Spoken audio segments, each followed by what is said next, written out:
I'm Stephanie Zamorano Choate, and I'm going to share part of my story with you.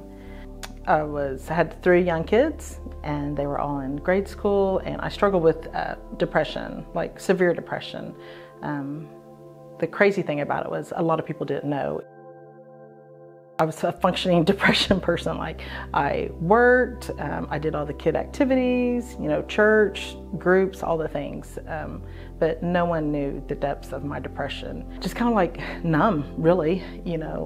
I would sit in the bathroom, and this sounds silly, but I would cry and almost watch myself cry. Probably the breaking point for me was when I had contemplated suicide in such a way that I knew how I was going to do it. What made me not do it was I knew that my kids could possibly find me. And I already knew I was doing stuff that was, affecting their future. And I thought, wow, that would really impact them in a way that, is huge. So I thought, okay, I can't do this, but I can't keep going on the way I am. I started seeing a Christian counselor. He was so incredible. And he told me, he said, what I want you to do is get you a chair somewhere in your house that's your space, like put it in a corner somewhere that's just for you, and read the Bible every morning. And I seriously, honestly laughed about that. I'm like, okay. And not that I didn't believe in God, I did, but I just wasn't, that's not where I was. But during that depression, I was like desperate. When people haven't struggled with depression, they don't grasp the magnitude of it.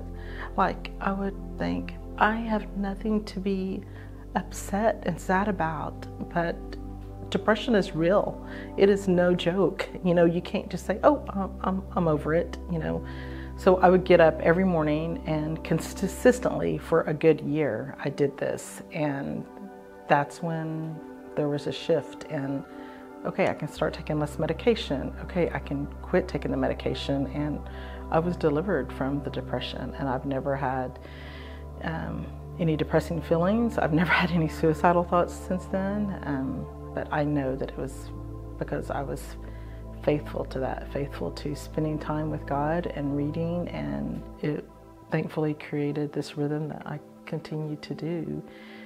Yeah, prepared me for my son. My son, Brady, he struggled with addiction for probably 12 to 13 years.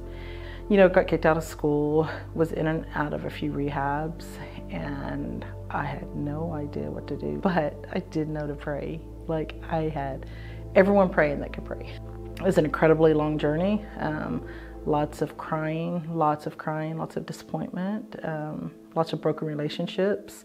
Then finally he went for year-long rehab and did pretty good. Got out, had a little issue, and that's when he had his wreck, and he was out in freezing temperatures and there was no one around, and he went off an embankment and broke his pelvis, broke ribs, messed up his knee, and had to, was screaming for help. It was a whole thing, and I think that was his moment, and then he just turned his life around, and man, he's doing so good now. It's so awesome. It is because of the prayers. Like, I'm so thankful for so many people that prayed. I cannot thank people enough. And just to not stop. Even when you feel like you're going through the motions, it's okay. If you have to go through the motions and you feel like you're checking off a box, I think that's okay. Because you will get out of that season of going through the motions. And if you really can't pray, then just say, I can't pray right now, God. And He knows, and He'll meet you right where you are. You're never too far gone. There's no one that God can't redeem, and no relationship He can't restore. And just, I've been able to have a front row seat to some of that, and I'm so thankful.